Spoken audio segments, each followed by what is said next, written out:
దినాలను మనం చూసినట్లయితే అందరూ చాలా బిజీ. ప్రతి ఒక్కరు కూడా మరి టైం లేదు అనేటువంటి పరిస్థితులలో ప్రతి ఒక్కరు కూడా ఉన్నారు. పెద్దలేమి పిల్లలేమి ప్రతి ఒక్కరు కూడా మరి టైం లేదనేటువంటి మాటనే వాళ్ళ ద్వారా మనం వింటూ ఉంటాం. మరి దేవుని బిడ్డలుగా లేకపోతే క్రైస్తవ గృహంలో ఉన్నటువంటి మనము మరి ప్రతిదినము దేవుని సన్నిధికి రావడము, దేవుని సన్నిధిలో మనం ప్రార్థన చేయటము, ఉపవాసం ఉండటము, మరి ప్రార్థన చేయటము, దేవుని స్తుతి ఆరాధన చేయటము, తద్వారా దేవుని ద్వారా వచ్చేటువంటి మనం దీవెనలను మనము పొందుకోవటం అన్నటువంటిది ఎంతో ఆశీర్వాదకరమైనటువంటిది. కానీ నేటి కాలంలో మనం చూసినట్లయితే ఇవన్నిటిని కూడా మనము పోగొట్టుకుంటాము. మరి ఇతరులను మనం అడుగుతూ ఉన్నాం అన్నమాట. మా కొరకు ప్రార్థన చేయండి, లేకపోతే మరి మా వారి కొరకు ప్రార్థన చేయండి అని అంటూ ఉంటాం అన్నమాట. అంటే ఇతరులు మన గురించి ప్రార్థన చేస్తారులే, ఇతరులు మన కోసము మరి దేవుణ్ణి వేడుకుంటారు అని చెప్పి మనము ఎంతో నిర్లక్ష్యమైనటువంటి ధోరణి మనము నేటి దినాల్లో మనం కలిగి ఉంటున్నాం అన్నమాట. కానీ మరి దేవుని యొక్క వాక్యంలో మనం చూసినట్లయితే మరి ఒక వ్యక్తి ఏ విధంగా దేవుని సన్నిధిలో ఉండి దేవుని యొక్క ఆశీర్వాదములను పొందుకొని ఘనమైనటువంటి లేకపోతే విజయవంతమైనటువంటి జీవితమును జీవించారో మనము దేవుని వాక్యంలో నుండి మనం చూసుకుందాం. ఎస్తేరు గ్రంథము 5వ అధ్యాయము 1, 2, 3 వచనములు మనం దేవుని వాక్యమును ఒకసారి మనము చదువుకుందాం. అందులో ఏమనుందంటే, 3వ దినమందు ఎస్తేరు రాజభూషణములను ధరించుకొని రాజునగరు యొక్క ఆవరణములో రాజు సన్నిధికి వెళ్లి నిలిచెను. రాజనగరు ద్వారమునకు ఎదురుగానున్న రాజావరణములో తన రాజాసనము మీద రాజు కూర్చొని ఉండెను.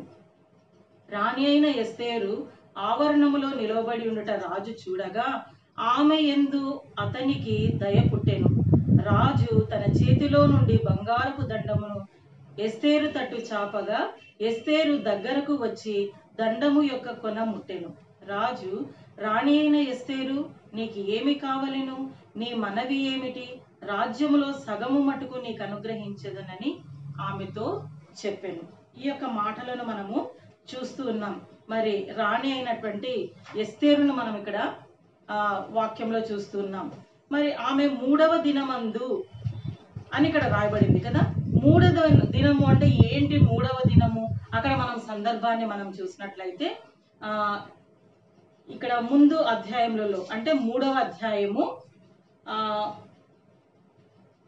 3వ అధ్యాయంలో మనము ఇక్కడ చివరిగా ఉన్నటువంటి వచనాలు చూసినట్లయితే పిల్లలను పెద్దలను అందరినీ, చిన్నవాళ్ళనేమి పెద్దవాళ్ళనేమి 13వ వచనంలో అందరినీ కూడా బొత్తిగా యూదులనందరినీ బొత్తిగా నాశనము చెయ్యాలి, నిర్మూలము చెయ్యాలి అనేటువంటి ఆజ్ఞ అక్కడ ఏర్పడినప్పుడు మరి మొర్దెకైకి ఆ యొక్క విషయము తెలుస్తుంది. తెలిసిన తర్వాత మొర్దెకై మరి తన యొక్క కుమార్తె అయినటువంటి ఎస్తేరుకు ఈ యొక్క విషయాన్ని తెలియజేస్తున్నాడు. తెలియజేసినప్పుడు ఎస్తేరు చెప్పినటువంటి మాట ఏంటంటే, యూదులైనటువంటి మన వాళ్ళనందరినీ, సమాజం అందరినీ ప్రోగు చేసి అందరూ కూడా ఉపవాసం ఉండి ప్రార్థన చేయండి, నేను నా చెలికత్తెలు కూడా కలిసి మేము ప్రార్థన చేస్తాము, ఉపవాసం ఉండి ప్రార్థన చేస్తాము అని ఎస్తేరు అక్కడ చెప్తూ ఉన్నదన్నమాట. తర్వాత నేను నశించదను. మరి ఉపవాస ప్రార్థన చేసిన తర్వాత రాజు సన్నిధికి నేను వెళ్తాను అని చెప్పినటువంటి మాటలను మనం ఇక్కడ గమనిస్తాం. కాబట్టి ఇక్కడ 5వ అధ్యాయం 1వ వచనంలో ఏమనిందంటే, 3వ దినమందు ఎస్తేరు రాజభూషణములను ధరించుకొని అని రాయబడింది. రాజభూషణములను, రాజు దగ్గరికి వెళ్ళేటప్పుడు మరి ఆ రాజ వస్త్రములను ధరించుకోవాలి అనేటువంటి మాటను మనం చూస్తున్నాం. ఇక్కడ రాజు ఎవరు అని మనం కూడా ఆలోచన చేస్తే, మన దేవుడు రాజులకు రాజు, ప్రభువులకు ప్రభు అని చెప్పి ప్రకటన గ్రంథం 19వ అధ్యాయంలో మనము చూస్తున్నాం. రాజులకు రాజు. మరి ఆయన దగ్గరికి వచ్చేటప్పుడు, ఆయనను సమీపించేటప్పుడు మనము ఎలాగ వెళ్ళాలి అంటే రాజభూషణములను మనం ధరించుకోవాలి.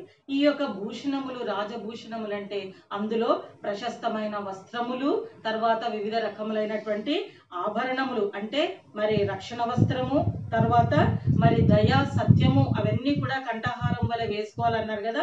అలాంటివన్నీ కలిగి దేవునికి ఇష్టమైనటువంటివన్నీ మనము ధరించుకొని దేవుని యొక్క రక్తములో కడగబడినటువంటి బిడ్డలుగా మనము మరి దేవుని దగ్గరికి సమీపించాలి. తర్వాత రాయబడింది ఏంటంటే, రాజు సన్నిధికి వెళ్ళి ఎస్తేరు నిలబడెను అని వాక్యంలో రాయబడింది.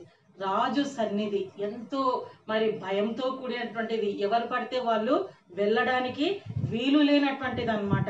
కాబట్టి మరి ఎంతో భయభక్తులతో రాజు సన్నిధికి వెళ్ళాలి. ఎస్తేరు అదే విధంగా అక్కడికి వెళ్ళింది. మనం కూడా రాజులకు రాజు, ప్రభువులకు ప్రభు అయినటువంటి దేవుని సన్నిధికి మరి రక్షణ వస్త్రమును ధరించుకొని మరి మనము దేవుని సన్నిధికి రావలసినటువంటి వారంగా మనము ఉన్నాము. తర్వాత కింది వచనాలు మనం చూసినట్లయితే, మరి రాజు కూడా ఎక్కడ కూర్చొని ఉన్నాడు అని అంటే రాజాసనము మీద ఆయన కూర్చొని ఉన్నాడు కదా. మన దేవుడు కూడా మరి అత్యున్నతమైనటువంటి సింహాసనం మీద ఆసీనుడైన దేవుడుగా ఆయన కూర్చొని ఉన్నాడు. ఆయన మనల్ని అందరినీ చూస్తున్నాడంట. నరులనందరినీ దేవుడు ఆకాశము నుండి చూస్తూ ఉన్నాడు అని చెప్పి మరి కీర్తనల గ్రంథంలో మనం ఆ యొక్క మాటను చూస్తున్నాం. ఆయన సింహాసనం మీద లేకపోతే రాజాసనం మీద రాజు కూర్చొని ఉన్నాడు. ఎస్తేరు ఆ యొక్క ఆవరణంలోనికి వెళ్ళి రాజు ఎదుట నిలబడుకొని ఉన్నప్పుడు ఏం కలిగిందంట, రాజుకు ఆమె యందు దయ పుట్టెను అని వాక్యంలో రాయబడింది కదా. మరి రాజు సన్నిధికి, దేవాది దేవుడైనటువంటి దేవుని సన్నిధికి మనం కూడా వచ్చి నిలబడితే దేవునికి మన ఎడల దయ పుడుతుంది. నా బిడ్డ నా దగ్గరికి వచ్చినాడు, లేకపోతే నా కుమార్తె నా దగ్గరికి వచ్చింది, ఏం అవసరం ఉన్నదో ఏమో, ఏం కావాలనో ఏమో అని ఎంతో మరి సంతోషంతో లేకపోతే ఇష్టముతో దేవుడు మన పట్ల కూడా దయ చూపించేటువంటి దేవుడుగా ఉన్నాడు. మరి రాజు తన చేతిలో ఉన్నటువంటి బంగారు దండమును ఎస్తేరు తట్టు చాచినప్పుడు మరి ఎస్తేరు ఆ యొక్క చాపబడినటువంటి దండమును కొన ముట్టెను అని రాయబడింది. మరి వాక్యంలో మనం చూసినట్లయితే దేవుడు తన దక్షిణ హస్తమును మన పైనికి చాచి మనల్ని దీవిస్తాను అన్నటువంటి మాటలను కూడా మనము పరిశుద్ధ గ్రంథంలో చూస్తూ ఉన్నాం. తరువాత రాణి అయిన ఎస్తేరు, నీకు ఏం కావాలను, నీ మనవి ఏమిటి, రాజ్యంలో సగం మటుకు నేను నీకు అనుగ్రహించెదను అని చెప్పి రాజు అక్కడ ఎస్తేరుతో అంటున్నాడు. మరి నిజంగా రాజు యొక్క దయను పొందుకున్నటువంటి వ్యక్తిగా ఎస్తేరును మనం ఇక్కడ చూస్తున్నాం. ఎంత గొప్ప విషయం కదా. అసలు రాజు సన్నిధికి ఎవరు కూడా ఎప్పుడు పడితే అప్పుడు వెళ్ళకూడదు. కానీ మరి ఉపవాసం ఉండి ప్రార్థన చేసిన తర్వాత ఎస్తేరు ఎంతో ధైర్యంతో రాజు సన్నిధికి ఇక్కడ వచ్చింది. మరి దేవుడు ఆ యొక్క రాజుకు మంచి హృదయం దయచేశాడు కాబట్టి ఎస్తేరు పట్ల రాజుకు దయ కలిగినట్లు మనం చూస్తున్నాం. అదే విధంగా మనం కూడా ప్రతిదినము మన దేవుని దగ్గరికి, రాజుల రాజు ప్రభువుల ప్రభు అయినటువంటి దేవుని దగ్గరికి, యేసయ్య దగ్గరికి మనం వచ్చినట్లయితే, ఆయన సన్నిధిలో మనం నిలబడినట్లయితే, ఆయన సన్నిధిని మనము ప్రార్థన చేసినట్లయితే, మనల్ని మనం తగ్గించుకొని మరి ప్రార్థన చేసినటువంటి బిడ్డలుగా మనం ఉన్నట్లయితే తప్పకుండా దేవుని యొక్క దయ మన పట్ల ఉంటుంది అనేటువంటి సత్యాన్ని మనం ఇక్కడ గ్రహించుకుంటున్నాం అన్నమాట. కాబట్టి ప్రభునందు ప్రియమైనటువంటి దేవుని బిడ్డలారా, మనం అందరం కూడా ఎస్తేరు వలె మరి దేవుని సన్నిధికి వచ్చేటువంటి వారంగా ఉందాం. మనకు సమయం లేదు, లేకపోతే మరి నేను ప్రార్థన చేసుకోవటానికి నాకు సమయం లేదు, నేను చాలా బిజీగా ఉన్నాను అనేటువంటి సాకులు మనం చెప్పకుండా ఎస్తేరు వలె మనం దేవుని సన్నిధికి వచ్చినట్లయితే ఆయన ఎంతో ప్రేమతో మరి మనల్ని మరి దీవించేటువంటి దేవుడుగా ఆయన ఉంటున్నాడు అన్నటువంటి మాటలను మనము చూస్తున్నాం. కాబట్టి ప్రభునందు ప్రియమైనటువంటి దేవుని బిడ్డలారా, మనం యొక్క మాటలను మనం జ్ఞాపకం చేసుకున్నాం.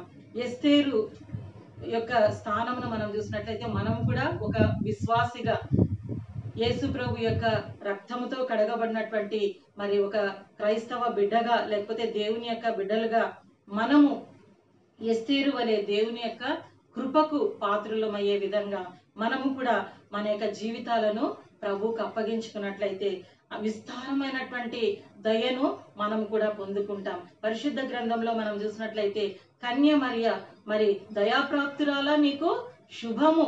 మరి దేవుడు నీకు తోడుగా ఉన్నాడని మరి కన్య మరియమ్మ కూడా మరి దేవుని యొక్క కృపను పొందుకున్నటువంటి స్త్రీగా మనము చూస్తూ ఉన్నాం. ఈ విధంగా దేవుని యొక్క దయను, దేవుని యొక్క కృపను పొందుకున్నటువంటి వాళ్ళు చాలా మంది ఉన్నారు. ఇంకా వాక్యంలో మనం చూసినట్లయితే కీర్తనల గ్రంథము 45వ అధ్యాయంలో 9వ వచనంలో ఇలాగ రాయబడింది, నీ దయనొందిన స్త్రీలలో రాజుల కుమార్తెలున్నారు, రాణి ఓఫీరు అపరంజితో అలంకరించుకొని నీ కుడి పార్శ్వమున నిలుచుచున్నది అన్నటువంటి మాటలు మనం చూస్తున్నాం. దేవుని యొక్క దయనొందిన స్త్రీలలో రాజుల కుమార్తెలు కూడా ఉన్నారు. మనం అందరం కూడా రాజుల కుమార్తెలమే. మరి రాజుల రాజు అయినటువంటి దేవుని కుమారులము, కుమార్తెలముగా మనము ఉన్నాం. కాబట్టి మరి మనకు కూడా దేవుడు తప్పకుండా తన యొక్క దయను అనుగ్రహిస్తూ ఉన్నాడనమాట.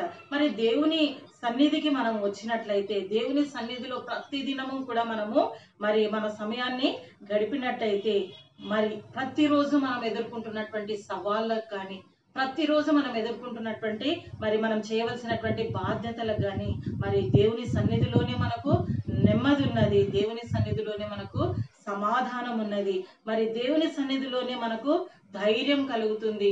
ఈ లోకంలో ముందుకు సాగటానికి మరి దేవుడు మనకు ప్రతి విధమైనటువంటి ఆలోచనను ఆయనను అనుగ్రహించేటువంటి దేవుడుగా ఉన్నాడు. తర్వాత మరి మనల్ని ఆదరించేటువంటి దేవుడిగా మనము మరి వాక్యంలో చూస్తున్నాం. కాబట్టి దేవుని సన్నిధి యొక్క ప్రాముఖ్యతను మనం ఎరిగినటువంటి వారమై మరి ఆయన ఇచ్చేటువంటి ఆశీర్వాదములకు, ఆయన ఇచ్చేటువంటి దీవెనలకు మనం అందరం కూడా పాత్రులం అవ్వాలని దేవుడు కోరుకుంటున్నారు. మరి ఒక్క నిమిషము మనము ప్రార్థన చేసుకుందాం. మహాపరిశుద్ధుడమైన మా ప్రియ పరలోకపు తండ్రి, ఈ యొక్క ప్రశస్తమైన సమయాన్ని బట్టి మీకు వందనాలు చెల్లిస్తూ ఉంటున్నాను నాయన. ఈ యొక్క సమయంలో మరి మీ సన్నిధి ఎంత ప్రాముఖ్యమైనటువంటిదో, మీ సన్నిధిలో ఎంత నెమ్మది, ఎంత సమాధానం ఉన్నదో, నీ సన్నిధిలో నిత్య సుఖములు కలవు అని ప్రభువా మరి రాయబడినటువంటి ప్రకారం నాయన, మరి నీ సన్నిధిలో ఆనందించేటువంటి బిడ్డలముగా మరి సాకులు చెప్తూ మరి దూరం చేసుకోకుండా ప్రభువా నీ సన్నిధిలో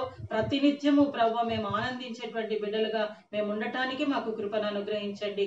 నెహెమ్యా 8:10 ప్రకారము మరి యెహోవా యందు ఆనందమే మరి మాకు బలము కనుక ప్రభువా ఆ విధంగా ముందుకు సాగటానికి మీరే మాకు కృపను అనుగ్రహించమని మమ్మల్ని మేము మీ చేతికి అప్పగించుకుంటూ యేసయ్య నామమున ప్రార్థించి స్తుతించి వేడుకుంటున్నాం తండ్రి.